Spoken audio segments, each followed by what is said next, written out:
Aktivitas manajemen. Jenis-jenis sistem informasi. Di video ini, saya akan menjelaskan aktivitas manajemen pada sistem informasi, pengetahuan, operasional, manajerial, dan strategis. Pertama, apa itu sistem informasi pengetahuan? Sistem informasi pengetahuan yaitu sebuah sistem berbasis teknologi informasi yang dirancang untuk mengelola, menyimpan, mengolah, dan menyebarkan pengetahuan dalam suatu organisasi atau lingkungan tertentu. Sistem ini bertujuan untuk mendukung pengambilan keputusan, pembelajaran, dan inovasi dengan menyediakan akses yang mudah dan terstruktur terhadap pengetahuan yang relevan. Sistem informasi pengetahuan ini dapat kita jumpai pada produk knowledge management system dan e-learning platform yang diterapkan pada sekolah dan perguruan tinggi. Apa saja kelebihan dari sistem informasi pengetahuan? Pertama, dapat meningkatkan efisiensi dan produktivitas. Karena pengetahuan yang terorganisasi mempermudah kita dalam mencari informasi yang dibutuhkan, sehingga dapat menghemat waktu. Misalnya, karyawan dapat mengakses panduan kerja atau solusi masalah dengan cepat melalui sistem. Kedua, mudahnya dalam melaksanakan proses pelatihan dan pembelajaran. Karena sistem ini dapat menyediakan materi pembelajaran yang terpusat dan mudah diakses kapan saja. Seperti produk e-learning platform menyediakan kursus online bagi karyawan baru. Ketiga, terwujudnya pengelolaan pengetahuan yang lebih baik, di mana pengetahuan implisit dari individu dapat didokumentasikan dan diubah menjadi pengetahuan eksplisit yang dapat diakses oleh semua orang. Contohnya, pengalaman teknis seorang ahli mesin dapat diubah menjadi panduan troubleshooting dalam sistem. Dan yang keempat, dapat meminimalisasi kehilangan pengetahuan. Hal ini sistem dapat memastikan bahwa pengetahuan tidak hilang meskipun ada karyawan yang keluar dari organisasi. Contohnya, semua prosedur operasional standar disimpan dalam sistem berbasis cloud. Dari semua kelebihan dari sistem informasi pengetahuan, ternyata ada kekurangan dari sistem pengetahuan ini. Pertama, kesulitan dalam mengelola pengetahuan yang bersifat implisit. Karena pengetahuan yang bersifat implisit seperti pengalaman dan intuisi, sulit didokumentasikan dalam sistem. Contohnya, seorang teknisi berpengalaman mungkin kesulitan menjelaskan feeling dalam mendeteksi masalah mesin. Kedua, adanya resistensi pengguna terhadap perubahan. Hal ini bisa saja disebabkan oleh pengguna yang mungkin enggan menggunakan sistem baru karena merasa tidak nyaman atau kurang paham dengan teknologi. Ketiga, kualitas data yang dimasukkan cenderung kurang baik. Jika data yang dimasukkan ke dalam sistem tidak akurat atau usang, keputusan yang diambil berdasarkan data tersebut bisa salah. Misalnya, data pelanggan yang tidak diperbarui dapat menyebabkan strategi pemasaran yang salah sasaran. Dan yang keempat, risiko terjadinya kebocoran data. Jika sistem ini tidak dilindungi dengan baik, maka akan muncul risiko pencurian atau kebocoran informasi penting, seperti informasi rahasia perusahaan yang dapat diekspos apabila terjadi peretasan pada sistem. Sistem informasi operasional adalah sistem yang dirancang untuk mendukung aktivitas operasional harian suatu organisasi. Sistem ini digunakan untuk mengelola data, mencatat transaksi, dan menyediakan informasi yang diperlukan untuk menjalankan proses bisnis sehari-hari dengan efisien. Fokus utama sistem ini adalah pengumpulan, pemrosesan, penyimpanan, dan pelaporan data yang berhubungan dengan aktivitas rutin.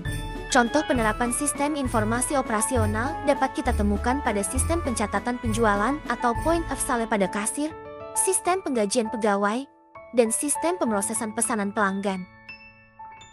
Kelebihan dari sistem informasi operasional yang dapat diperoleh antara lain, yang pertama, efisiensi dalam operasional meningkat. Karena dapat mendorong cepatnya proses pencatatan data dan transaksi secara otomatis seperti pada sistem pos yang mencatat penjualan secara real-time tanpa perlu pencatatan manual. Kedua, pengelolaan data menjadi lebih mudah. Karena sistem ini dapat mengorganisasi dan menyimpan data operasional dalam format yang terstruktur. Ketiga, tersedianya data secara real-time, karena sistem ini dapat memberikan informasi langsung terkait operasi yang sedang berlangsung. Contohnya, sistem manajemen inventaris yang dapat memberikan data stok barang secara real-time sehingga meminimalkan kekurangan stok. Dan yang keempat, dapat mengurangi kesalahan manual dari penggunanya karena sistem ini berjalan secara otomatis dalam pencatatan data. Namun, ternyata sistem informasi operasional memiliki beberapa kekurangan. Di antaranya, pertama biaya implementasi dan pemeliharaan sistem yang mahal, karena membutuhkan investasi yang besar untuk instalasi awal dan biaya tinggi yang diperlukan untuk pemeliharaan rutinnya. Kedua, ketergantungan terhadap teknologi yang bersifat mengikat. Jika sistem mengalami gangguan teknis atau kerusakan, operasi harian dapat terganggu. Misalnya, jika sistem pos offline, maka proses penjualan harus dilakukan secara manual, yang tentu saja memakan waktu. Ketiga, faktor keamanan data yang rentan terhadap kebocoran jika tidak dilindungi dengan baik. Contohnya, informasi pelanggan dalam sistem pemrosesan pesanan dapat diakses secara ilegal jika sistem tidak terenkripsi. Dan yang keempat, akan timbul kesulitan dalam penyesuaian penggunaan sistem ini. Apabila terjadi perubahan proses operasional, sistem mungkin memerlukan konfigurasi ulang atau pembaruan. Selanjutnya, sistem informasi manajerial, yaitu sistem berbasis teknologi yang dirancang untuk menyediakan informasi yang relevan, terorganisasi, dan terkini kepada manajer guna mendukung proses pengambilan keputusan, perencanaan, pengendalian, dan evaluasi di dalam suatu organisasi. Sistem ini berfungsi untuk mengolah data dari operasi harian yang biasanya dikelola oleh sistem informasi operasional menjadi laporan yang bermanfaat bagi manajer dalam pengambilan keputusan strategis maupun taktis. Contoh pengaplikasian sistem informasi manajerial, di antaranya sistem pelaporan keuangan, misalnya laporan laba rugi atau arus kas, sistem manajemen sumber daya manusia, dan sistem manajemen hubungan pelanggan.